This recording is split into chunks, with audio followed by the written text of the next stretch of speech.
The exodus is underway. Romania has precious little that the world wants except its children. It's Romania 1980, and just like any other country, hundreds of children are being born every day.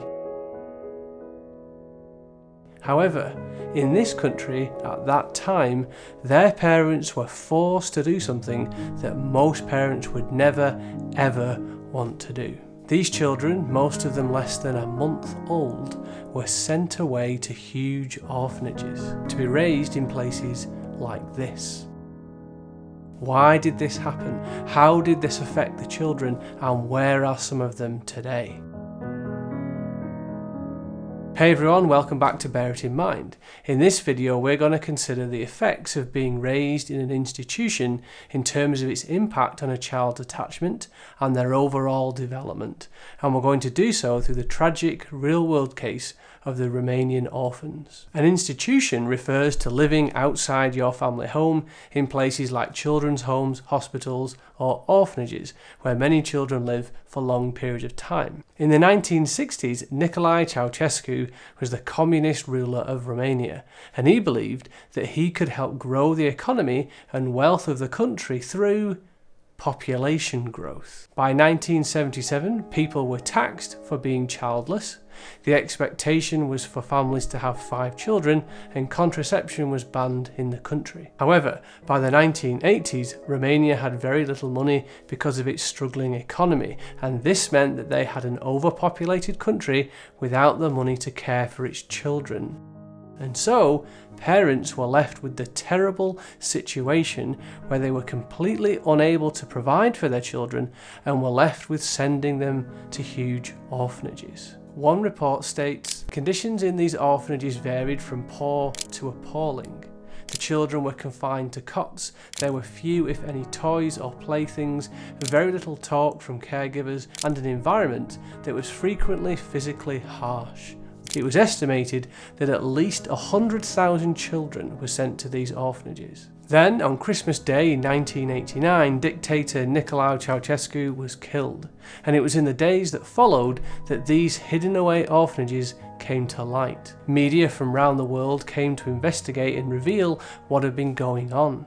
These TV reports made their way into the living rooms of homes in the United Kingdom and moved many families to want to adopt these children. This couple broke the law to give 2 orphans a home. With so many families in Britain adopting Romanian children, the English and Romania Adoptees study was set up to follow a group of 165 Romanian orphans adopted in the UK. Michael Rutter, a leading expert in his field, known as the father of child psychiatry, was tasked with leading the research. One reason for this research was firstly for the Department of Health to know how to best support and help these children, but the other interest of the study was to find out to what extent would recovery be possible when extremely depriving conditions in early life were followed by generally good conditions in middle childhood. In other words, could a good adoptive home repair the poor early experiences the children had in the institutions? So these 165 Romanian orphans were tracked longitudinally,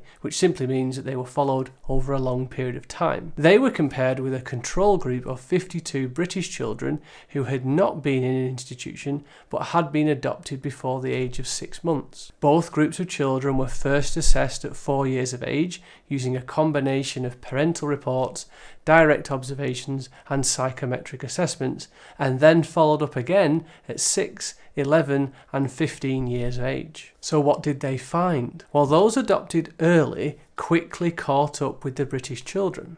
The catch-up in both physical growth and cognitive abilities appeared nearly complete at 4 years for those children who came to the UK before the age of 6 months. But serious problems continued in a minority of the children adopted after the age of 6 months. So, despite the catch-up in their development for many of the orphans, there were some children who had significant delays at each age they were assessed. What were some of these delays? The researchers noted 4 unusual patterns. Firstly, Quasi Autism.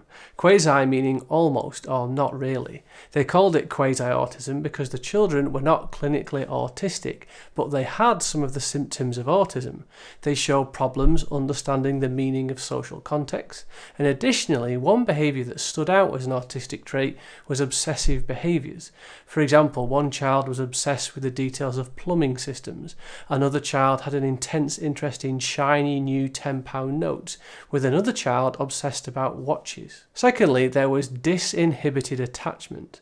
This showed itself in the children not knowing what appropriate behaviour was towards strangers. If you can think back to your knowledge of the strange situation, typical behaviour for a child when a stranger enters a room will be to show anxiety of some description and to return to their caregiver as a safe base. However, some of the Romanian orphan children showed a lack of wariness towards strangers, failed to return to a caregiver in unfamiliar settings, and showed a willingness to wander away from a caregiver and off with a stranger. In other words, they behaved towards a stranger like they would towards their caregiver. Rutter suggests this might be because the children in the orphanages were being looked after by many different caregivers rather than one caregiver who they see regularly enough to form a secure attachment to. Thirdly, there was inattention and overactivity. At age 6, those Romanian orphan children who had been adopted after the age of 6 months showed higher inattention and overactivity. In other words, they found it difficult to pay attention and concentrate, and found it difficult to control their impulses, whereas those adopted before the age of 6 months were no different from the UK adopted children. Fourthly and finally, they showed cognitive impairment, particularly in relation to intelligence, or IQ. The average IQ score is 100. For those adopted before 6 months of age, the mean IQ was 102 at age 11. For those adopted between 6 months and 2 years, the mean IQ was 86 at 11. For those adopted after 2 years, the mean IQ was 77. In other words, they showed delayed intellectual development and low IQ. You can imagine that at school they would struggle more than the other children and would not learn things as quickly. Taking all this into account, Rutter's conclusion, having followed the children up to the age of 15 years, was that the effects of institutional deprivation are not fixed. For many, they can recover. The damaging effects of institutional care can be reversed given a supportive and strong adoptive family. Now, if you're interested in evaluating the Romanian orphan studies, you can click the video on the screen now or linked in the description below. Or if you want to jump to a video that explores how your early attachments go on to influence your romantic relationships, or how you parent, or even bullying, you can click that video on the screen or linked below too. I hope you found this video helpful, and we'll see you in the next one.